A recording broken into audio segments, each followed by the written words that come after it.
Thank you very much for coming. I'm Stéphane Tyč, co-founder of McKay, and this is our annual Tech Talk.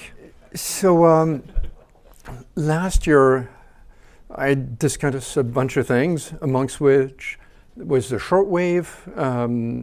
And in the Shortwave space, I said we would launch something. We'd been studying it for many years. And finally, we're about to launch something. So this year, I can brief you on what we did and how the system has been working. And what I want to get out from you, so please, help me, is clues about product design.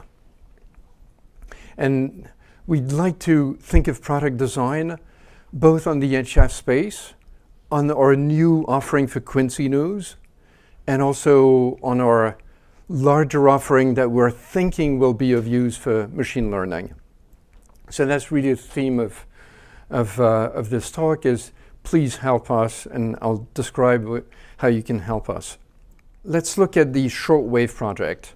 So we started out, I think we opened somewhere April 1st. So that was a pre-open phase.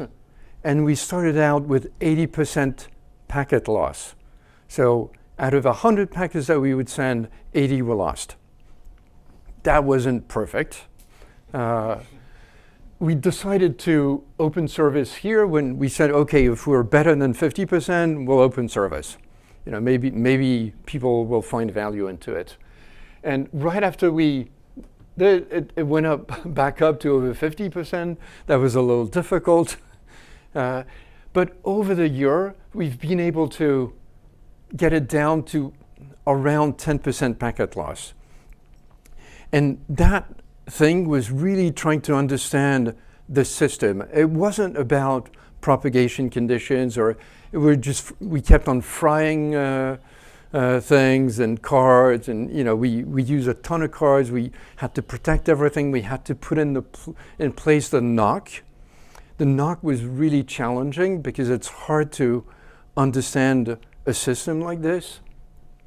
And now we think we have it mostly under control. 10% is probably where we'll end up long term, give or take. That's for the packet loss.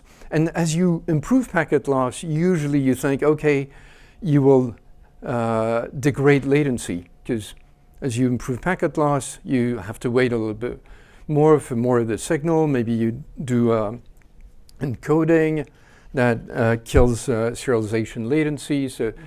So maybe we lost on latency. Actually, not really. Like over the year, we've improved the latency. So you can see that there's a lot of fluctuation, and we started out reasonably good. So the improvement in latency compared to the fluctuation is still small, but now we think we have a bit of a handle on where that latency variation comes from. And it mostly comes from changes in the channel. So it mostly comes from the fact that sometimes it's 2 bounces, sometimes 3 bounces, sometimes it's bounces between layers. So that's most of where it comes from. And let me show you how we analyze this, why we think that is the case. And I won't really show you what we do with it. But if you look at that, the inset here is the latency distribution. So it's this, and the green thing, there's a lot of the latency of the package, which is here, and there's a little bit of tail. But if you look at here, where I display the mean latency or the median latency, I don't remember, is that blue guy, and you can see that the distribution is bimodal. So on that day, there were 2 channels competing. A channel that had a reasonably good latency and a channel that had a worse latency by a couple of hundred mics, probably. I can't read it myself. They'll be available. We'll make all of that available to you. So the message here is we have a system we have a reasonably, we're progressively better at using it. We're not great yet on designing the product. So we don't know yet if we have to design the product for defense or offense, for instance. And that is something that we need to get feedback from you. So let me be a bit clear about this. How do I think about this? So I do our general analysis of, this is the trade count on DAX at a time after an ES trade. So there's an ES trade over there, and then you wait a little bit, and here you can see an echo trade. That's the first echo, that's the second echo, and there are further echoes. The blue trade count is the trades on DAX.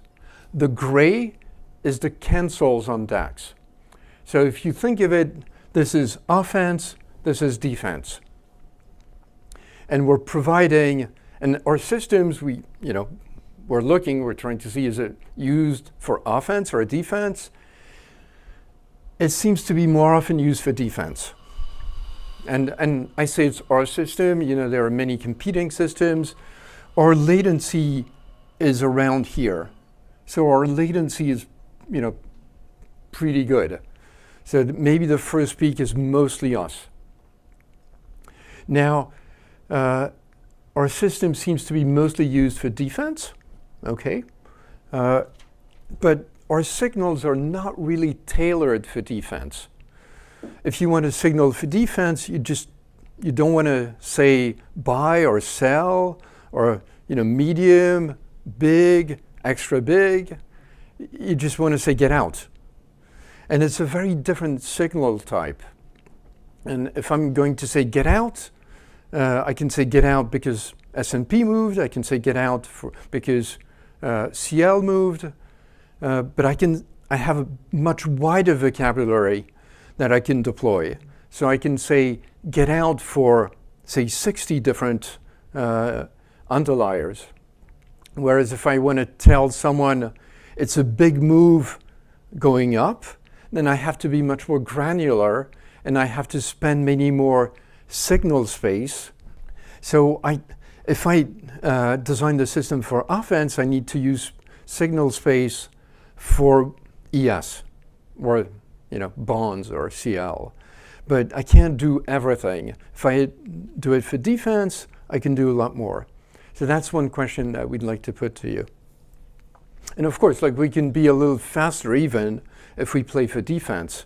Because I forgot to mention, but I looked at the past 10 days before I started on this trip, and there were about 60 or 62,000 messages that we sent over 10 days, and there were 0 false positives. So it's tailored for, reliability and no false positive. But if you think of it, if you do it for defense, you don't mind a few false positives. Maybe 10% of them is fine, because getting out of the way doesn't cost you much. It costs you a little bit of priority of the touch, but it's not a big cost. If you try to buy something when you should have sold something else, you have some explanation to give. So that's a very different use case. Okay, so our system today is designed for offense. We think it's mostly used for defense. We're not sure. And of course, it's different when it's used in Frankfurt and when it's used in Mumbai, because we then propagate those things to Mumbai. Let's look at how we try to analyze whether it's for offense or defense. So we send our signal based on trade size, not based on trade throughs. If we map the winner on the echo, the winner is either a cancel or a trade. So if we map the winner on the echo as a function of the number of limits that we consumed, you can see that for very few limits, the winner is essentially cancels. And if there are many limits, the winner is offense, is a trade. Okay, all right. What do we do with that? Let me map this out on our signal space. So the signal space that we have is essentially trade size. So here in this little table, we put the latency, the mean latency for every cross two limits and this size. And you can see that the latency of the transmission, the latency of the echo is dramatically decreased, essentially for trades with really big moves and big volume. Okay. So that, by the way, is the latency of our system, roughly. So based on the first graph, I thought we were primarily used for defense. Based on that, maybe we're primarily used for offense. I'm not too sure. So the message here is we need you to help us craft the right product for the most people. Are there questions on that section?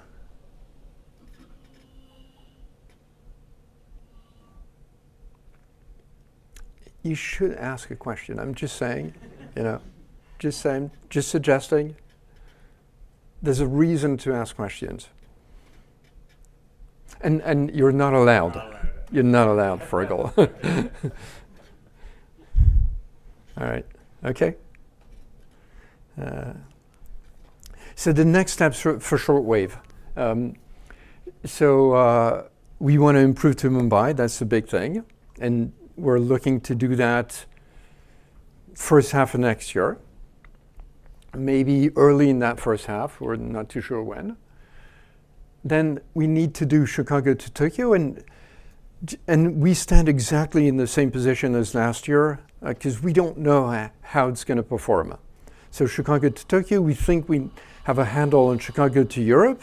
It doesn't mean we have a handle on Chicago to Tokyo. So we'll see how that works. And then we do Tokyo to Hong Kong and Tokyo to Singapore, and those are primarily for Binance and for the crypto world. Now this thing, we think the system is going to perform really well. Everything seems to be lined up for it, except that we don't know what to send.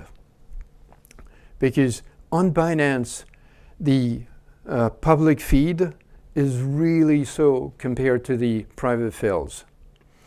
So we will probably have a great system. We're not sure how to use it, because if we send the public feeds, we might be slow anyway. So in our thought process, we're, okay, we could sell bandwidth, and people use their private fills, and they do what they need to do. And of course, the collision rate on the bandwidth would be very high. Because, for bandwidth, you win, say you get your private fill 100 mics before the next guy, you send, and you essentially use the line for 5 milliseconds. That's as long as the repeat time between two symbols is, roughly.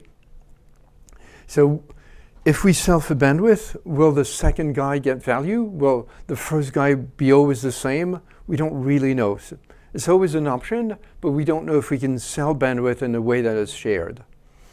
What we could do is we could do a deal with someone, and that someone could give us their private fills, and we would find a way to compensate them, and we would distribute the private fills for everyone.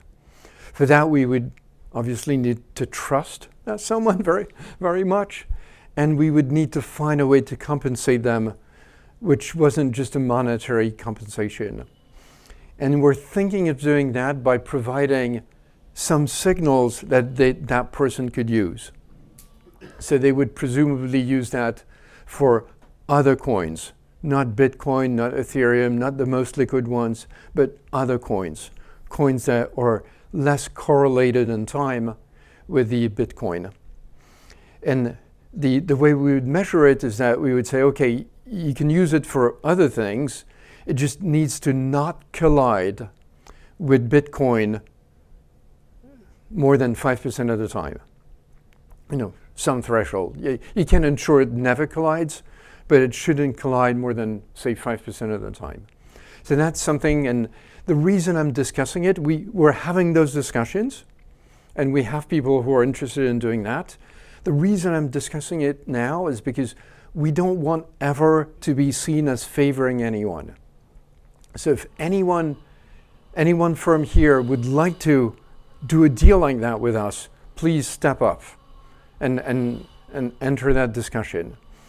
If you don't want to do a deal like this, please don't be sorry you didn't, and don't take it on us afterwards when we pick someone else. So that's the message for Binance. So those are the choices that we're being faced with, and that we have to resolve for Q1. So there's a very tight time frame to get to the solution that we want to get to. Sorry, I was going to ask, the private fill advantage, a similar problem with CME. So I was going to ask, for ES to Eurex for FDAX, is it just not an issue because the private fill advantage is so much smaller than the difference between the shortwave and microwave, or sorry, the hybrid? Or why is this not as much of an issue for you for the Chicago to Frankfurt line? So it's a very good question, and there are many ways to answer it. There are many layers to that. One, most of the value is, as far as we understand it, the CME private fills are in New Jersey, so it's not really an HF thing. Second, the private fills are spaced of the order of 10 mics, and they're of the order of 10 before. So it's 100 microsecond thing, and the variability in HF is a few hundred microseconds. So the variability is bigger than the private fill advantage. And I guess that the other thing is becoming a market maker on CME. That sounds like a much more costly thing. So we'd rather not. And we don't think we'll find anyone to share their private fills. So, so the problem is very close to being the same, but in fact, we think we can solve it for Binance, but not for the CME. But thank you very much for the question. So now, the second part of that discussion is, we want to always improve the thing, and we see that for machine learning is the thing of the day. So we need to find a way to serve the machine learning. And I said last year that we were building more bandwidth to do that, and we're trying to make the bandwidth more reliable. So we've been doing that. We have built more bandwidth, and now we need to decide on how to use it. And how to use it is not that simple.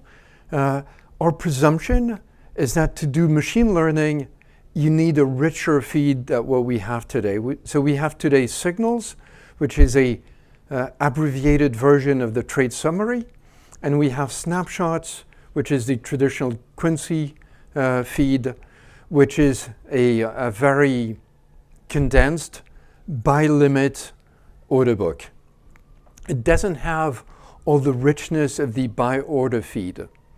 And presumably, if you want to do machine learning, you want to learn what others are doing. And others are doing, they show that by submitting their own orders and cancels. So you need the by order feed. So of course you can say, I'll take the by order feed at the CME, do my magic, do my inference, get signals, buy bandwidth, and send the signals. That's one way to do it. And that's a way that's doable today, and there's really nothing that we need to add to what we do to enable that. Maybe you need a little bit more bandwidth. And if you do, now we have bandwidth. Another way that you think of doing that is, say, the machine learning is going to be richer if I learn off of CME by order at the same time that I do NASDAQ by order and all the other exchanges by order in New Jersey. So instead of learning separately on CME and NASDAQ and then joining them to get signals, you can jointly learn on everything. That should be, like, it's a richer set. Maybe it's too difficult to do machine learning in that. Maybe it's not. That's the thing where we don't know because we don't run it. But we know it's richer. And we're trying to see, okay, it's richer. Is that going to help our clients if we can get the biorder feed to New Jersey with some latency impact compared to the best trade summary message, but still much, much faster than fiber? So that's the crux of the question that we're trying to address. So of course, if we go about it in a not too smart way, which is just pipe the raw feed and use that symbol set, which is the symbol set for which we do trade summary messages. We pipe the raw feed. Here, it's the latency added to the transport latency expressed in nanoseconds. Really, we should have expressed it in microseconds because there are too many numbers, it's hard to read. But what you can see is that if you have a medium bandwidth, and medium is what we think that we could sell to 5 to 10 clients. You get 100 millisecond in the tail. So that's really not helpful. And even at the 90th centile, you get 2.4 millisecond, and that's almost the same as the fiber. And, you know, it's close to the fiber. So it's not great. If we build a ton, and large is what we could use today, extra large is what we can build tomorrow, and extra large is what we could build in, you know, with some effort and say a year, with a lot of effort in a year. Then we could reduce that to 93 microsecond. So maybe that starts to be useful. But we're really doing that in a very stupid way. So what if we try to be less stupid and say, okay, QFD is not all you need. I'll just do ES. If we do ES, then if we do that stupidly today, then the latency in the tail, like it's 100 microseconds, but it's not that bad compared to fiber. So maybe there's already a thing that we could turn up today. You know, there's nothing to do. This is the raw tick-by-tick feed. It's the, yes. Well, filtered to ES only. Now, if we introduce a bit of compression, then, and when I say a bit of compression, it's a good compression. It's a compression that requires keeping state on both sides. You know, it's a difficult compression. But if we do that compression, we essentially can get the latencies for everything down to the 60 microsecond over what you get in the best QFD messages, in the best trade summary signals to New Jersey. And maybe that starts to be something that you can really use. And here I'm not displaying the rest of the tails, because the rest of the tail, I'm not sure we got right in our calculation. That's a simulation. And the rest of the tail looks a little worse. You know, so I'm not displaying it, not because it looks worse, but because it looked wrong. And we weren't able to correct it before this presentation. But it seems like at the 99th centile, there's something usable here. So that's another thing that we could do. We could wait a little bit and deliver the compressed feed. And we could further improve that maybe by not sending everything even in the compressed feed, because we presume that you maintain state of the book in New Jersey. So let me be a bit clear about what I mean with that. So if you have the order book, the full order book, you have message ID size for each level. And this is what you need to really understand what an incoming order is going to do. So you have this, and let's see that you have here one order that goes up to the yellow guy. And there's 3 that trades on the yellow guy. So if you have the perfect order book in New Jersey, and we just send you the outside order ID and the outside size, maybe that's all you need. Because the rest you can mostly infer. Of course, you can't infer the icebergs, you cannot infer the wash trade auto-cancel. So there are things that you cannot infer, but maybe if we send the size on the per level, you have enough, and you could not infer that anyway, even if you sat at the CME. So maybe that's sufficient, and maybe that helps deliver something that will be most of the time even faster than our snapshot feed in New Jersey. But we don't know. Those are a lot of hypotheticals for us, and we'd like to know if what we think of the way you might use it is actually the way you might use it. So that's why we need feedback from you guys. Are there questions there? I'd love to have a question.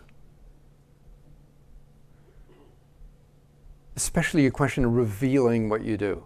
Can you do that? I really killed it. I'm sorry. Okay. So let me turn now, but you'll have anonymous ways to express yourself in the poll at the end. So I hope you do take that advantage. So let me turn to Quincy News. So we started this week. If you go to our website, you can actually see the news scrolling up there in real time, and you can see the news timestamped at the delivery place for the different places where we deliver. So you can see if you've done well with it or not, and you can study it, and we'll have PCAPs for you as we accumulate them of the actual things as we deliver them. So the story there is that we're in a very good position because we get to redistribute, do deals with news agencies because we're not a trading firm, and because we commit to deliver to everyone in the same way. So they're very keen to hear that message from us, and that's why we can do deals with them. In the news world, we have the same issue. Do we play for offense or defense? Do we send something which says, get out of the way without telling you whether it's something that is a good news or a bad news? Or do we give you all the granularity of the news first so that you can analyze it, race, and try to snipe if you want to play offense? So we don't know what's the best way. Our inclination is to go defense just because we'll have more clients. Presumably it's better to have more clients paying a bit less than have one client where we say, okay, you're always winning, so we need a good fraction of the money you're making. That's a really horrible conversation to have. So getting in and having many clients who play defense is probably easier, and it's a bit more in our DNA. But we'd like to get your feedback there. So one of the things that we can do is we can add tickers to news so that you can read the ticker and say, okay, I'm off on that particular name.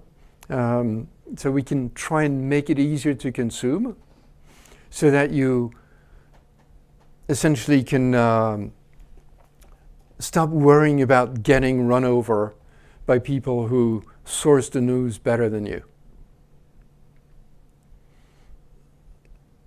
Questions for that?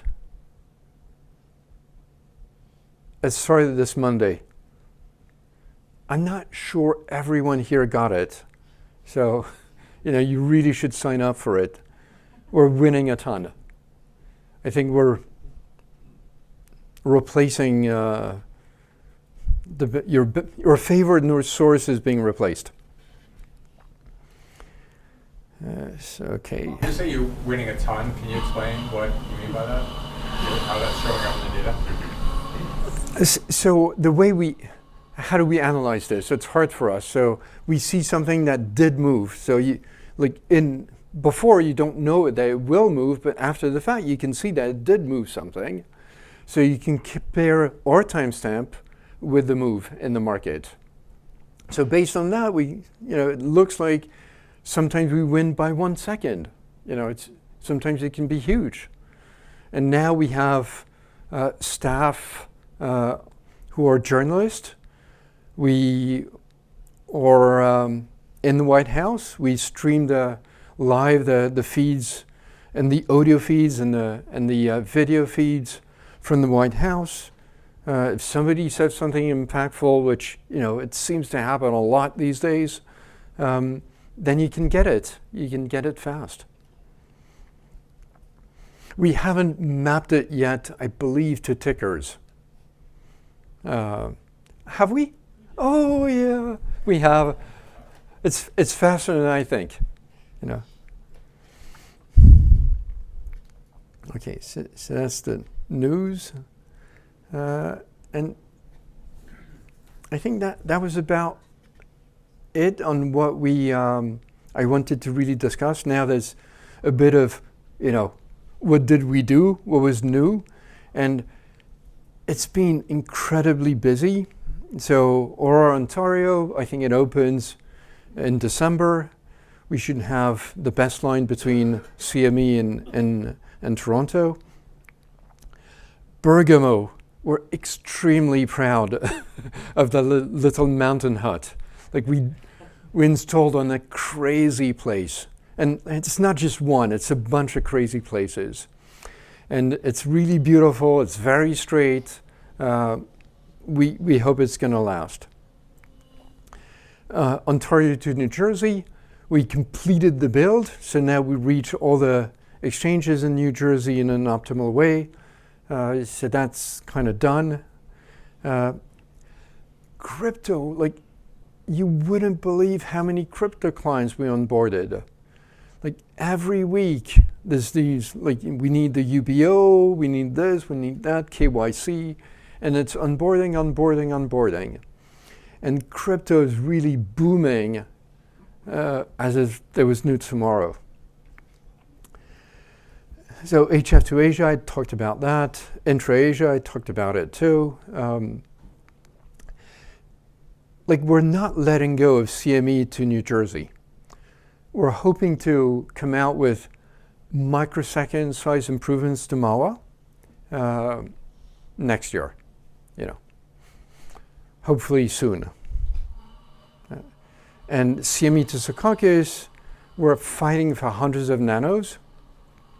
It's a tough fight, but we're pulling in the 100 nanos. Maybe next year it'll be tens of nanos that I'll be discussing. But this year, there are still hundreds of nanos to be gained. And CME to Asia improvements, we hope to have things to share very soon, maybe early Q1. Quincy news. London, Singapore. We hadn't really covered FX much, and that's very much an FX and a crypto route. And we've opened it, and we have 10 milli at least of advantage. And then we're opening CME to Sydney. So that's, we're reaching into little corners of the world. There'll be other countries soon to open early next year. That's about it. Thank you very much.